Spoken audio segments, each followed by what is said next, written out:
they're doing that, Q&A, and listen, I'm gonna start because I was sitting back there going, what are the metrics? So Ed, what are the metrics that you came up with when you realized from lead to appointment and appointment to close? What did those metrics look like?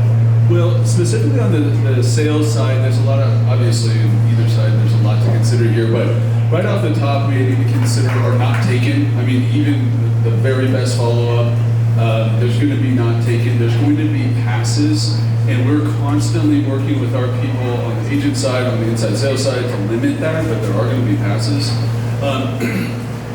Bottom line, we will convert 52% of our appointments to closings on the list side. On the buy side, it's a little bit trickier, but early on, you should be about 1 out of 10 contacts should convert to an appointment. Half of those should get signed. Half of those should close. So early on in that, on the buy side, you're talking about 40 contacts, quality contacts per closing. And as people get better, we see it go down to as low as kind of the low 20s there. All right. You ready? You said you had a question, right? All right. Levi, what's the question you want to ask? I'll put you on the spot.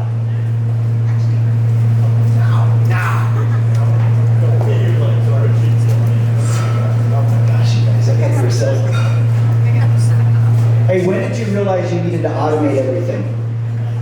When I had my son.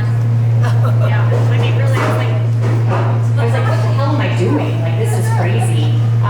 So I had started automating some stuff before then, to be fair, like when I started my business, but that was really when we kicked it into high gear. Because, you know, what's the definition of insanity? Doing the same thing over and over again, and that's what we do on a daily basis in real estate. You know, how many times can you have a conversation with your clients about what the options are and how it's the best situation?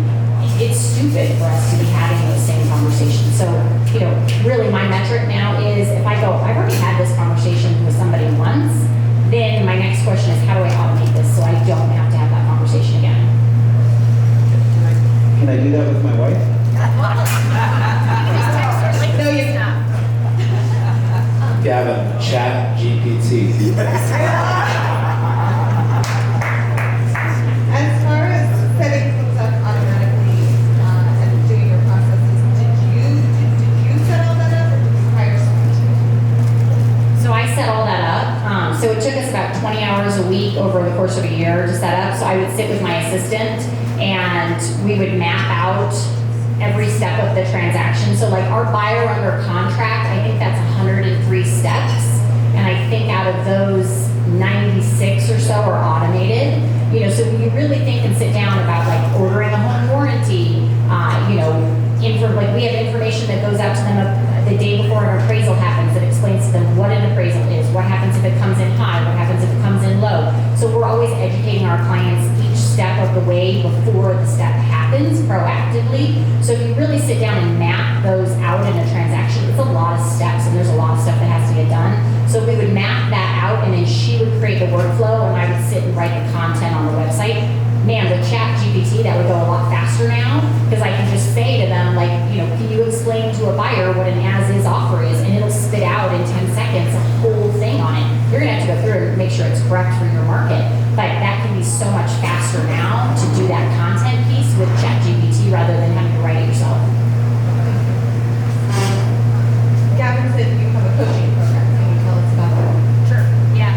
So I do coaching. Again, it's on my website. Everything's on the website, so you can go there. It's buyselllovechicago.com if you want to learn more about it. So for those of you that have delegated really well, what do you do to hold those people accountable to what you delegated to them? I'll go first. I think that for me, delegation is really about ownership. If someone truly owns something, they're going to care that it gets done. But if you're still owning it and you're asking them to help you with it, then you have to hold them accountable. So I think it's really in the delegation that you transfer ownership. Because if no one wants to wake up every day and fail at their job. So if they're failing, it's because they don't own it and they don't see it as their job. They see it as they're helping you. So I really think that's where accountability starts. And then not hovering over them, but letting them fail and then coaching them up.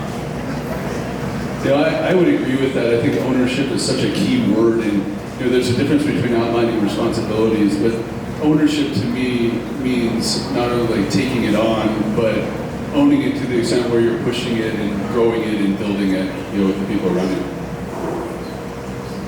I think a lot of times people don't realize what their job is.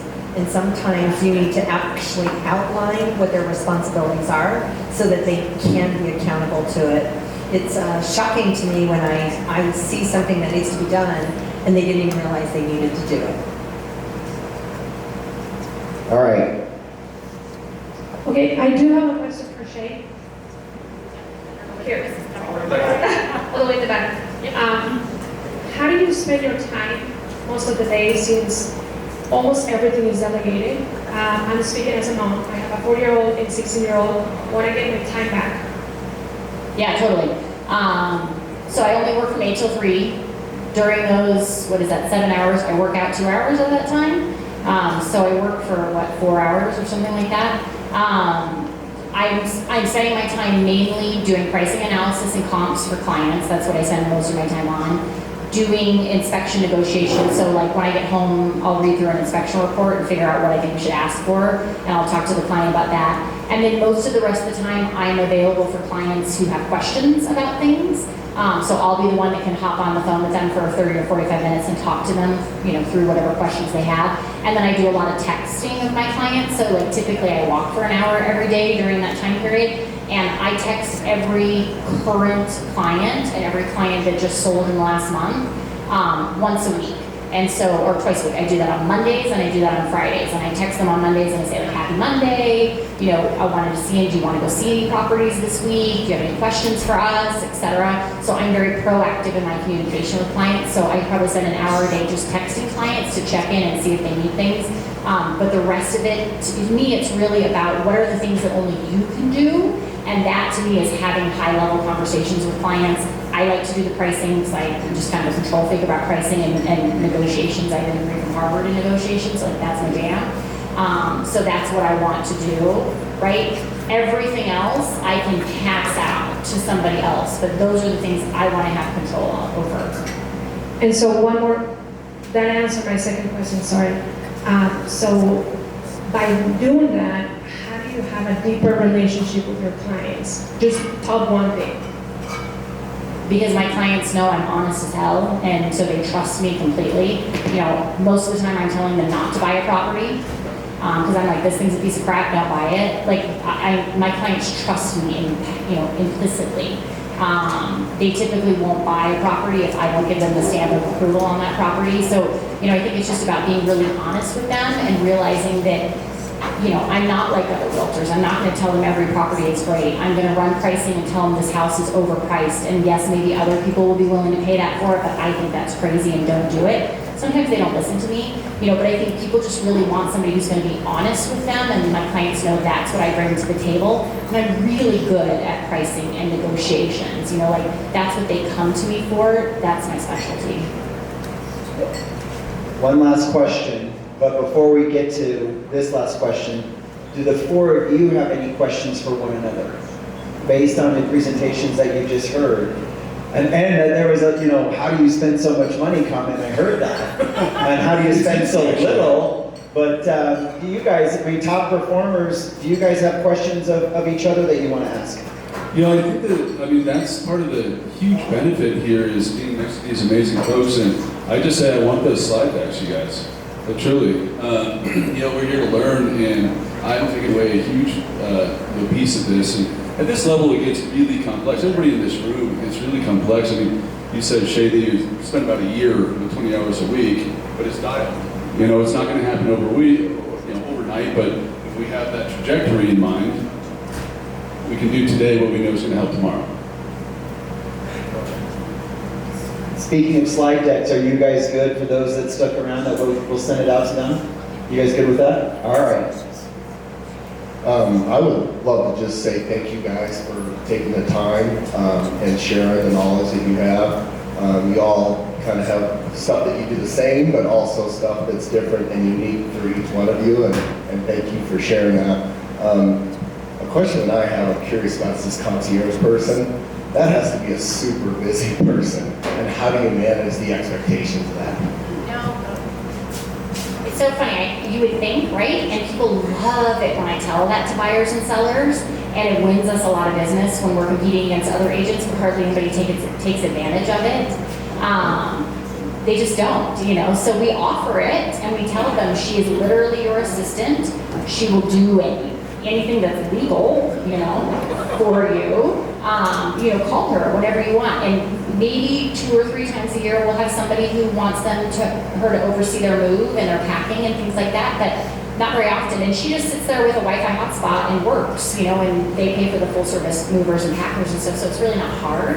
So most people won't take advantage of it. All right, any last questions before we wrap up? Thank you to each and every one of you for coming out. You guys crushed it. And listen, watch for our next Verified Agent event. We're going to do these once a quarter. We're going to have different talent